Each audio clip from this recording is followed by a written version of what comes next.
everybody. My name is D.FINED, and I'm the principal at D.FINED Performance Solutions. And today I have with me here Teresa Quinlan. She's all the way up in Ontario. Yes. Yeah, Teresa is an expert on EQ, IQ, and she has her own consulting company, and I'd love to share her bio with you. As an entrepreneur and founder of her personal brand and the formula IQ+EQ = TQ, she is passionate about emotional intelligence as the key ingredient to leveraging your IQ and your personality. Teresa has been focused on transforming individuals, teams, and organizations to greater levels of performance since 1998, and she's experienced leading teams and organizations through the highest of highs and the most challenging changes. That sounds like the lowest of lows in a way too, huh? It can be. So thank you, Teresa, for joining me today. It's just a pleasure to have you. You're welcome. I'm excited. Good, good, good. So I have 7 questions, and I'm going to kind of rapid fire and take as much time as you want answering them, okay? And I might go off on a rabbit trail with you. Sure. All right, great. All right, Teresa, who do you work best with, and then who would you say your ideal client is? So I love this question because it feels like there's supposed to be an answer. And for me, an ideal client is someone who is willing and committed to grow and change, period. They don't need a particular job or a particular position. None of that really matters to me. They're interested in their emotional intelligence, and they're interested in learning how to leverage that to get much better outcomes in what is their present experience. Okay, so it sounds like in that answer, it sounded a little bit like you were talking about an individual. Do you specifically coach individuals more than you will go into an organization and help a team or help an executive? How's that balance with your work? So actually, I spend more of my time with a company and working with their executive or their leadership team as individuals. So I work with them as a collective because after each one of them does their emotional intelligence, I'll be able to take a look at across the board if there are ones in particular that are consistently low across the spectrum or consistently high across the spectrum. So as a company, it's good feedback for them to know perhaps they're looking for too much of the same people. I see. I could help them diversify how they recruit and hire talent into their organization. It could also sort of highlight why they're having specific problems on the back end of some of their HR things like retaining talent, being successful through change, those kinds of things. These are really good markers. Okay, terrific. What's the problem that you help them solve? Oh boy. Let you count the ways, huh? Let me count the ways. However many people are on the planet or how many different problems we can totally encounter with emotional intelligence. So from one person, it could be their barrier is their internal sense of self-worth, understanding their strengths and weaknesses, and wanting to leverage those things. For another person, it could be how they accurately describe their emotional experience as part of information that's necessary for people to have. For another person, it could be that they are not tolerating stress well and have no stress management strategy, so they're constantly reactive. For another person, it could be their inability to remain flexible when decisions or problem solving is happening. So if they're part of a team, they're the one that is like, no, it's my way or the highway. Or if they're a leader, they're the one that is very restrictive to new ideas or challenges. So it's fairly varied, the problems that people could be experiencing, and then what we end up doing from an individual perspective to overcome that problem. Cool. What's the common mistake that people make when trying to solve that problem? And I guess what I want to say is you have engaged with a leadership team and they've tried some things before and it hasn't improved anything or things have gotten worse. So what do they try to do before they call you in? What have they tried? In general, they try a lot of like leadership programming, leadership training programming. They send you to a conference or a course on time management or delegation or prioritizing goals, strategic thinking, like your typical sort of leadership programming, leadership learning and development. And I've put together a gazillion, well, that's a lot, but several leadership programs. Yes. And one of the things that I've recognized is when people lack the emotional intelligence skill set, they cannot execute on a lot of these things that they learn in a conference or a course. So for example, time management is a fairly popular one for leaders. If you can't manage your time or your calendar, other people will manage it for you. And then you're just running around like a chicken with your head cut off. Mm-hmm. So if you have issues with delegation, which sometimes the underlying source is independence, the emotional intelligence of independence is freedom from someone else's emotional state. So if someone is telling me, if I'm leading someone and they're telling me, you know, I can't handle any more projects. I've got this going on at home, that going on at home, blah, blah, blah, blah. And they list up all of the reasons why, please don't delegate me one more thing. But you know, in actuality, they don't really have that much work to do. Perhaps in comparison to other people, you can get stuck in, oh, I can't do anything for them because if I do, they're going to tip over this scale. And, you know, as a leader, it's going to be difficult to execute when you're missing some of those really important emotional intelligence skills, or even being aware of how they bias your decision-making process. So some of us can be incredibly empathetic or an empath, intuitively sensitive to other people. And in emotional intelligence, there is a skill called assertiveness that helps us to balance that out. So if I'm aware of my personality and how it helps me sometimes but hinders me other times, then I can grow emotional intelligence skills that balance it out. Gotcha. I love that you talk about growing them.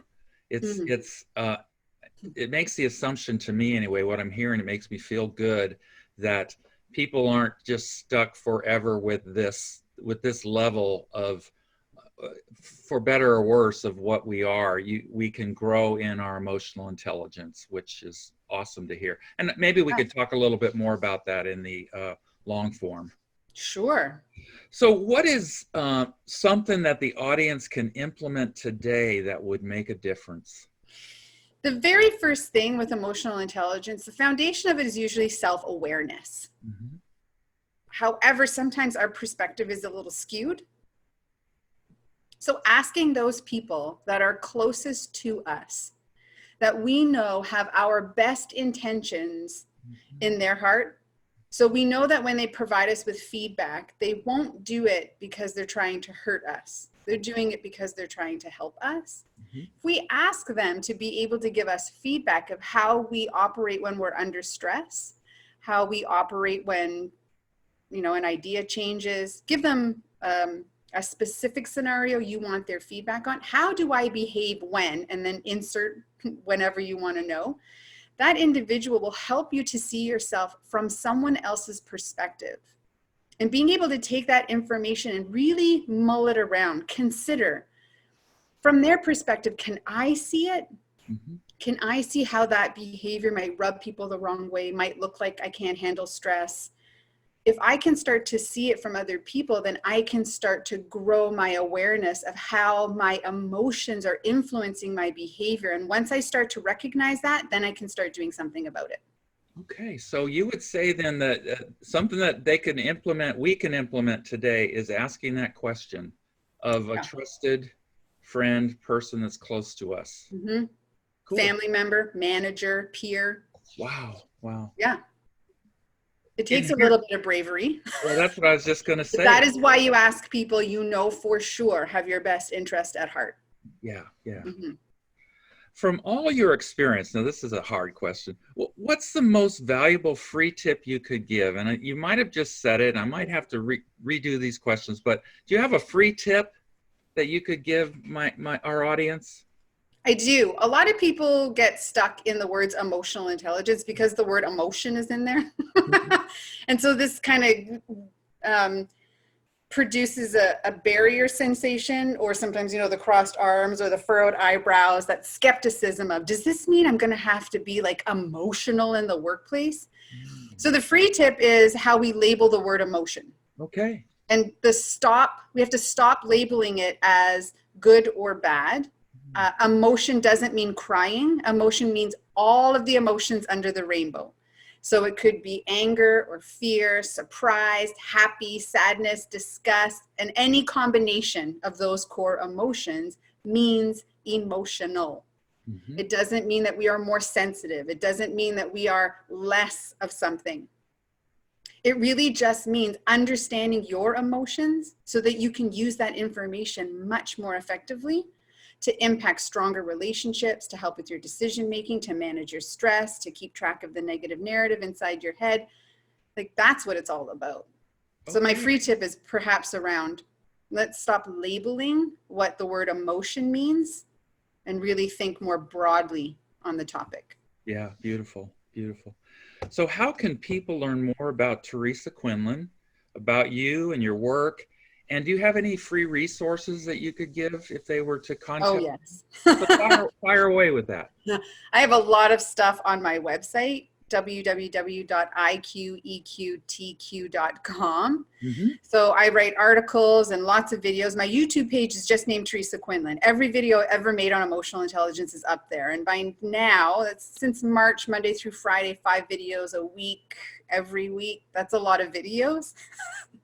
My husband will often say, why are you giving it all away for free? I'm like, there's a lot of people that need to know what this is and could benefit. So have at it. There's a lot that you could learn from there. You can connect with me on LinkedIn. Yes. And via my website is my email and my phone number, all that information. Is on LinkedIn? Yeah. Terrific, terrific. Now, Teresa, the last words are yours. Sorry about that. That's okay. Go ahead. Well, it is always such a privilege to dive into the realm of emotional intelligence as sort of a foundation for every single person to be able to live a life with a greater sense of well-being or happiness. And I have not met a person on this planet who doesn't want a greater sense of well-being or happiness. It is the very first thing that happens when you start to develop or work on or pay attention to developing your emotional intelligence. And I think that's really a critical piece, because when we are operating at a higher level of happiness every day, we tend to do a lot of things differently than we are doing perhaps right now. We dedicate time to our own personal care. So we will exercise more, we will eat right, we will practice gratitude, we will make sure we're sleeping appropriately. We'll sorry, I said exercise, but I'm a fan of exercising. We might start thinking from a place of abundance rather than a place of scarcity. Mm-hmm. We'll turn to our interpersonal relationships and give them the time and quality of time that they deserve. We'll seek out our purpose, and we will make sure that we are influencing and impacting in a very positive way. And that's just one of the benefits of working on emotional intelligence. Wow, what a way to end.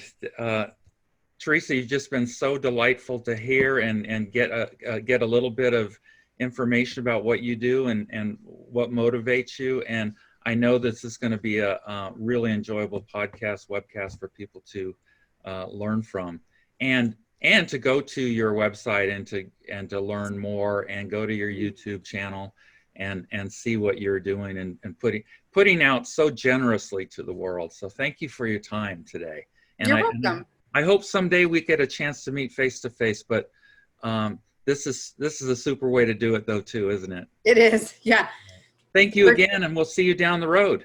You're welcome. Take care. Bye. Bye. Hey, it's Doug Fine again. Thank you so much for watching and tuning in to this Defined Engagement webcast. I'm in Augusta, Georgia, but I can travel anywhere to help your company amp up its engagement and motivate leadership to be just more effective with their people. So don't hesitate to get in touch with me. I can be reached at www.dougjfine.com or email me at doug@dougjfine.com, and we'll have a conversation, and it could lead to a partnership. I'm looking forward to hearing from you. Thank you. Take care.